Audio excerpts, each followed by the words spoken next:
اپنے نوجوان دوستوں پر واٹس ایپ کی یونیورسٹی پر پڑھے لکھے لوگ بہت زیادہ انگلیوں کی حرکت سے حرکتیں کر رہے ہیں، اس لیے انہیں متوجہ کرنا ضروری ہے کہ ہر حرکت تحریک نہیں ہوتی، بہت سی حرکتیں خلاف تحریک ہوا کرتی ہیں، اور آپ دیکھ ہی رہے ہیں ایک آدمی ایسی حرکتیں کر رہا ہے، اچھا نہ خدائی ملا نہ وصال صنم، جس عہدے کے لیے اللہ رسول سب کو چھوڑا تھا وہ خود ہی چھوڑ کے چلا گیا۔ ایک مصیبت یہ بھی آ گئی، مجھے اس بیان جانا ہی نہیں ہے، اصل میں ہمارے لفظ اتنے قیمتی ہیں کہ بے قیمت لوگوں کے لیے صرف کرنا مناسب ہے۔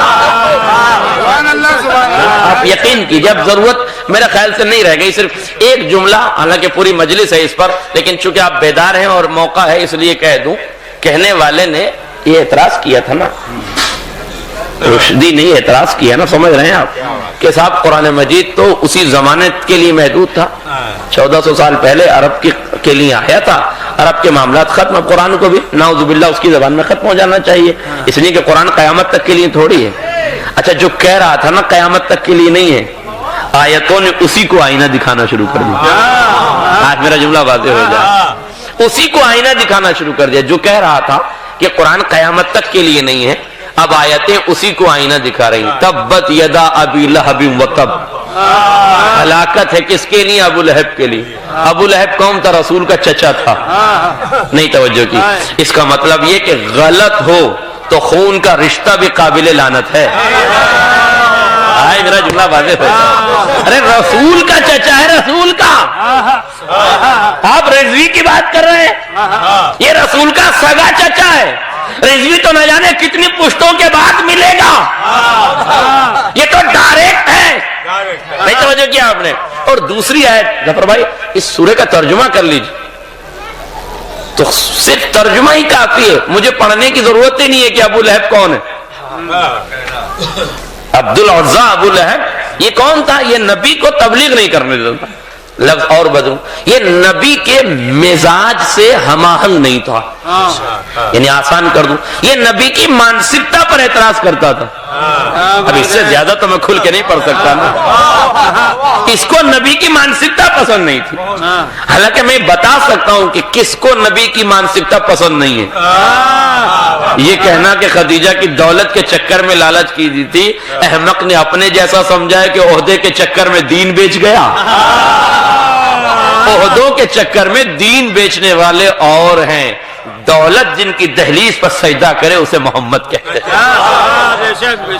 پیغام عقد خدیجہ کو پیغمبر نہیں بھیجا ہے، خدیجہ نے بھیجا ہے۔ اچھا ہوا پیغمبر نے نہیں بھیجا، لالچی خاندانوں کو سنت مل جاتی،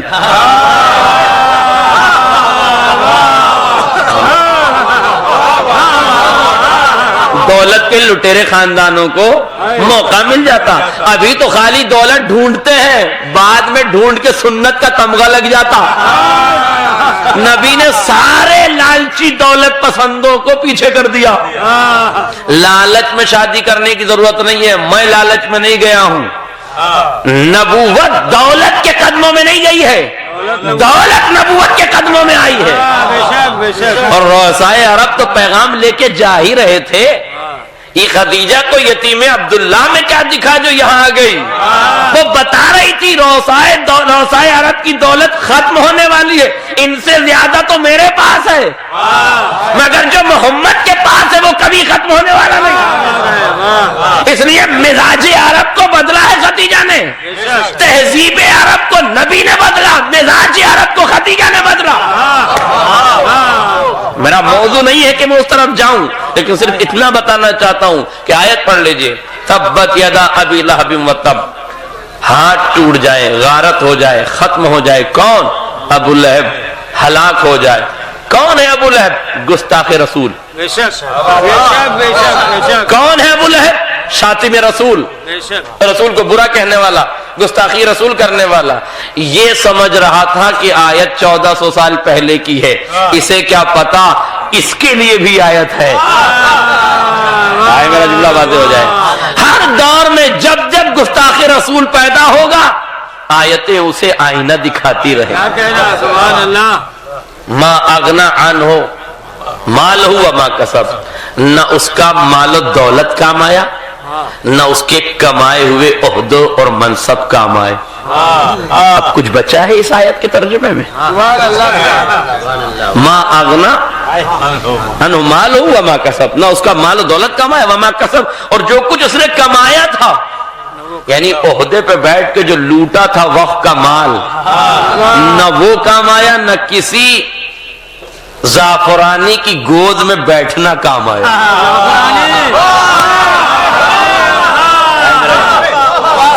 بھائی میں اپنے لفظوں کا ذمہ دار ہوں، میری مجبوری ہے، میں چاہتا ہوں خطابت کی عمر کچھ بڑھ جائے، اس لیے ذرا سا احتیاطی ہے میرے لفظوں میں، محسوس کیجئے۔ مال دولت کا مال ہے۔ اچھا اب ہم سمجھ رہے تھے کہ آیت تو کہہ رہی ہے کہ مال و دولت کام نہیں آیا، اچھا آیا کہ بتائیے آپ، عہدہ بھی گیا، مال بھی گیا۔ اب اس کے بعد دیکھیے بڑا عجیب مرنا، سیصلی نارن ذات لہب وتب، کیا مطلب ہے اس کا؟